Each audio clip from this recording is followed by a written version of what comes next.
اس وقت پوری دنیا میں پاکستان کا تذکرہ ہو رہا ہے۔ ہر کوئی سوال اٹھا رہا ہے کہ پاکستان ناقابل تسخیر کیسے بنا، پاکستانی شاہینوں نے یہ بساط کیسے پلٹی، وہ کون سے اسباب ہیں جس کی وجہ سے انڈیا سے بہت بڑے چھوٹے ملک نے، جو ہر اعتبار سے چھوٹا ہے، اس نے اپنے سے کئی گنا بڑے طاقت کو شکست دی، نہ ایسی شکست دی کہ پوری دنیا میں اس پر شور اٹھا ہوا ہے۔ میں نے پوری دنیا کے 23 ممالک کا سفر کیا ہے اور وہاں کے حالات کا جائزہ لیا ہے۔ ہم سمجھتے ہیں کہ پاکستان کو 7 ایسے خصوصی امتیازات حاصل ہیں کہ پوری اسلامی دنیا میں کوئی بھی ملک اس کے ہمسری تو کنار پاسنگ میں بھی نظر نہیں آتا۔ اللہ تعالیٰ کا بے پایا احسان و کرم ہے کہ آج ہم ایسے ملک میں بیٹھے ہوئے ہیں جس کو ایسے خصوصی امتیازات حاصل ہیں جو پوری دنیا میں کسی کو حاصل نہیں۔ آج کی اس ویلاگ میں میں اس کا تذکرہ کرنا چاہتا ہوں۔ اس پر میں نے کالم بھی لکھا ہے، اسی کالم کا جو خلاصہ ہے میں آپ کے سامنے کرتا ہوں۔ نمبر 1، پاکستان میں دینی اداروں، دینی تحریکوں، مسجد و محراب، دینی مدارس کو جو آزادی حاصل ہے وہ کسی اسلامی ملک میں نہیں۔ پاکستان میں آپ جو چاہیں بولیں، جو چاہیں لکھیں، جیسے چاہیں بیانات کریں۔ پاکستان کے دینی مدارس کا نصاب جیسے چاہیں اس میں تبدیلی کریں۔ موجودہ اسلامی دنیا میں شام، مصر، ترکی وغیرہ کے حالات اس حوالے سے اگر آپ دیکھیں تو پتہ چلتا ہے وہاں پر یہ ایسی آزادی نہیں ہے، نہ تقریر کی آزادی ہے، نہ تحریر کی آزادی ہے۔ لیکن الحمدللہ پاکستان میں ہر قسم کی آزادی ہے۔ پاکستان ان ممالک میں شمار ہوتا ہے جہاں پر خیرات سب سے زیادہ کی جاتی ہے، جہاں پر دینی مدارس سب سے زیادہ ہے، جہاں پر مسجد مدارس میں بولنے اور لکھنے کی سب سے زیادہ آزادی ہے۔ دوسرے ممالک میں، دوسرے 57 اسلامی ممالک تک میں اس کا سوچا نہیں جا سکتا۔ نمبر 2،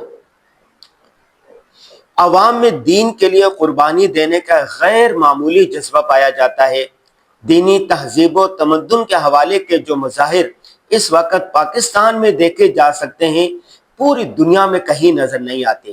دینی تحریکوں کے حوالے سے جو بے مثال قربانی دی گئی، اور اسی طرح ناموس رسالت کے حوالے سے اور دیگر حساس معاملات میں قوم میں دینی غیرت، حمیت جو ایک قسم کی یہاں پر ہے وہ پوری دنیا میں کہیں نظر نہیں آتی۔ نمبر 3، پاکستان کے عوام کو جہاد سے قریب سے دیکھنے کا موقع ملا۔ 3 جنگیں ہندوستان سے ہوئی جس کو جہادی جوش و خروش کے ساتھ لڑا گیا۔ اسی طرح افغانستان میں ہونے والے جہاد کے تینوں ادوار میں پاکستان ایک بیس کیمپ کے طور پر استعمال ہوا۔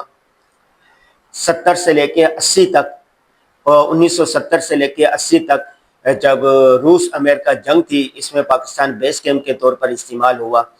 یہاں کے لوگوں نے، عوام نے جہاد میں بڑھ چڑھ کر حصہ لیا۔ اس کے علاوہ 1999 سے لے کے 2015 تک یہاں پر جو ایک دہشت گردی کے خلاف جنگ ہوئی، اس میں بھی یہاں کے لوگوں کا بھرپور حصہ تھا۔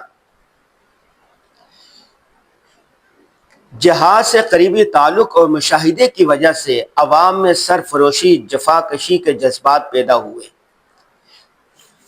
نمبر 4، پاکستان کی جغرافیائی اہمیت کو اس وقت عالم اسلام میں ایک غیر معمولی مقام حاصل ہے۔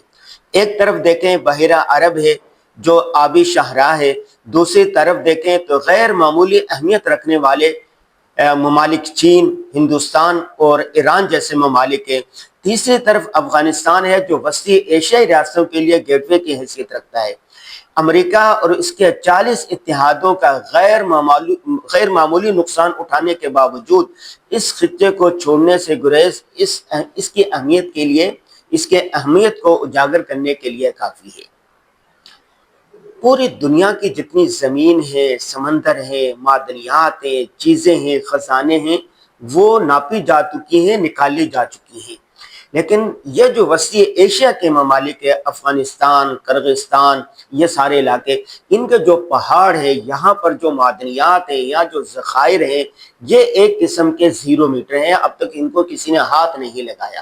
کہتے ہیں کہ دنیا میں اسی کی حکمرانی ہوگی جس کے زیر سایہ یہ ممالک ہوں گے۔ اس وقت امریکہ چین کی جنگ اس وقت عروج پر ہے۔ نمبر 5، عالم اسلام کی سب سے بڑی اور مضبوط فوج پاکستان کی ہے، جو جدید ترین ہتھیاروں سے لیس ہے۔ بہت سارے لوگ کہتے ہیں کہ یہاں کی جو پالیسیاں ہیں وہ صحیح نہیں ہے، اس کو بدلنا چاہیے۔ آپ اس سے اختلاف کر سکتے ہیں۔ شیخ الاسلام مفتی محمد تقی عثمانی صاحب نے فرمایا کہ وہ 17 سال تک جج رہے ہیں، ان کے پاس کوئی درخواست نہیں آئی کہ فلاں پالیسی کو بدلا جائے۔ پاکستان کا جو قانون ہے وہ قرآن و سنت کے مطابق ہے، اور اس میں بتایا گیا ہے کہ اس میں سب سے اعلیٰ اور برتر ہوگا قرآن و سنت ہوگا، ٹھیک ہے۔ اور اگر کوئی قانون اس کے مخالف ہوگا، قرآن و سنت کے مخالف ہو، تو اس کو تبدیل کیا جائے گا۔ تو اگر کوئی قانون ایسا نظر آتا ہے تو اس کو آپ بدل سکتے ہیں۔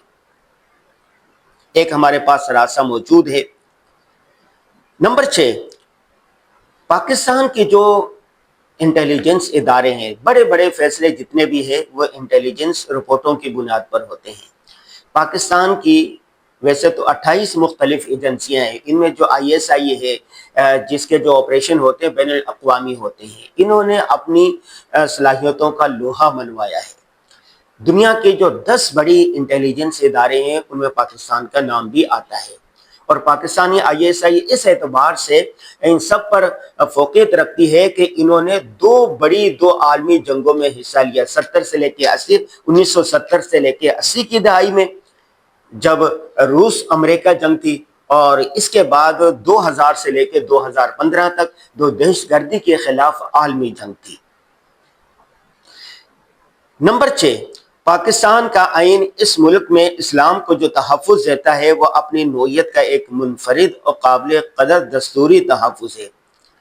اس لیے میں اسلام کو ریاست کا سرکاری مذہب مانا گیا ہے۔ حاکمیت اعلیٰ اور اقتدار اعلیٰ کا مالک اللہ تبارک و تعالیٰ کو مانا ہے۔ قرآن و سنت کے خلاف قانون سازی کا ہونا ممنوع ہے۔ دیگر ممالک میں ایسا نہیں ہے، یہ بھی ایک بہت بڑی چیز ہے۔ نمبر 7، دنیا میں ویسے تو 248 ممالک ہیں، لیکن 57 مسلم ممالک ہیں، اور پوری دنیا میں 7 ایٹمی طاقت ہیں، 6 غیر مسلم ہیں، اور جو مسلمان ایٹمی طاقت ہے وہ صرف پاکستان ہے۔ گویا 57 مسلم ممالک میں ایٹمی صلاحیت سے لیس ملک جو ہے وہ صرف پاکستان ہے۔ یہ بھی پاکستان کو ایک خصوصی امتیاز حاصل ہے اس کا بھی۔ ان خصوصیات کو دیکھتے ہوئے یہ اور بھی بہت ساری خصوصیات ہیں، میں نے آج کے کالم میں آج کے ویلاگ کے لیے یہ 7 خصوصیات کا تذکرہ کیا ہے۔ تو قرآن کی یہ جو آیت ہے وَأَعِدُّوا لَهُم مَّا اسْتَطَعْتُمْ، کہ اس پر اگر صحیح طریقے سے کسی ملک نے عمل کیا ہے مسلم ممالک میں سے، وہ پاکستان ہے۔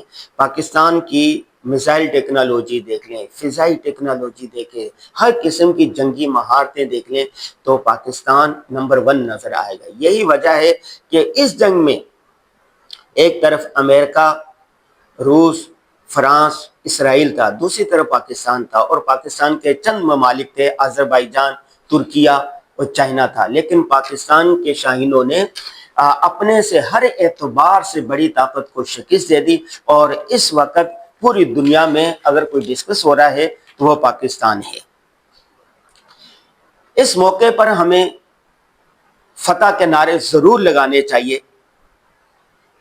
جشن منانا چاہیے، خوشی کے موقع پر جشن منانا چاہیے، لیکن اسلامی تعلیمات کے مطابق فتح مکہ کے روز سرور دو عالم صلی اللہ علیہ وسلم نے سب کو معاف کر دیا تھا، دشمن کے سرداروں کو بھی معاف کر دیا تھا۔ اس پر میں ہم کل ویلاگ کر چکے ہیں۔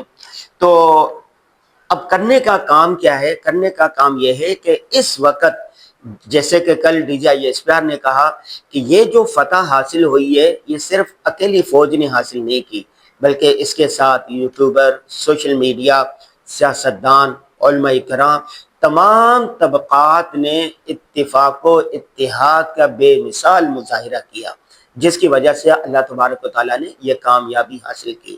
اگر ہم چاہتے ہیں کہ پوری دنیا پر حکمرانی کریں تو سیاستدانوں میں، فوج میں، اسٹیبلشمنٹ میں، عدلیہ میں، عوام میں، علماء کرام میں یہی اتفاق و اتحاد و یکجہتی کا مظاہرہ کرنا چاہیے۔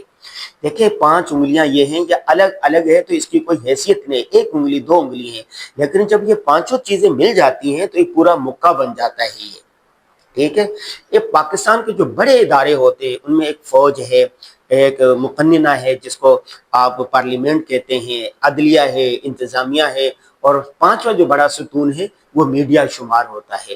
ان سب کو جوڑنے کے لیے علماء کرام سب سے اہم کردار ادا کرتے ہیں۔ پاکستان میں 98% 97% مسلمان رہتے ہیں، اور ہر مسلمان ہفتے میں کم از کم جمعے کے دن مسجد میں ضرور جاتا ہے، اور مسجد میں علماء کرام بیانات کرتے ہیں۔ تو گویا علماء کرام کو جو سب سے زیادہ مضبوط پلیٹ فارم جن کے پاس ہے وہ علماء کرام ہے۔ تو علماء کرام اگر اس بات کو اہمیت کو اجاگر کرتے رہیں، اتفاق و اتحاد کا درس دیتے رہیں، تو انشاءاللہ ایک وقت آئے، وہ کہتے ہیں تلک الایام نداولها بین الناس، اللہ تبارک و تعالیٰ یہ دن پھیرتے رہتے ہیں۔ کبھی سپر پاور برطانیہ ہوتا تھا، کبھی کوئی اور ہوتا تھا، بہت پہلے دیکھو قیصر تھا، قیس و کسریٰ تھا، روم تھا، اس کے بعد پھر کوئی اور ہو گیا، سلطنتیں کتنی بڑی بڑی آئیں اور تباہ ہو گئی، پھر امریکہ ہو گیا۔ امریکہ نے ہمیشہ سپر پاور نہیں رہنا، جیسے ایک اللہ نے طبی نظام بنایا ہے، جب وہ ایک عروج ہوتا ہے اس کے بعد زوال شروع ہوتا ہے۔ امریکہ کا زوال شروع ہو چکا ہے، چائنا ابھر رہا ہے، چائنا نے ایک سطح پر جانا ہے، اس کے بعد پھر کسی اور کا نمبر آنا ہے۔ پوری دنیا پر مسلمانوں نے حکومت کی ہے، کیا بھائی کہ اللہ تبارک و تعالی پوری دنیا کی قیادت کے لیے پاکستان کو منتخب کر لے۔ اسی دعا کے ساتھ اس ولاگ کا اختتام کہ ہم نہیں تو ہماری نسلیں اس وقت کو دیکھیں جب پاکستان پوری دنیا کی قیادت کر رہا ہو۔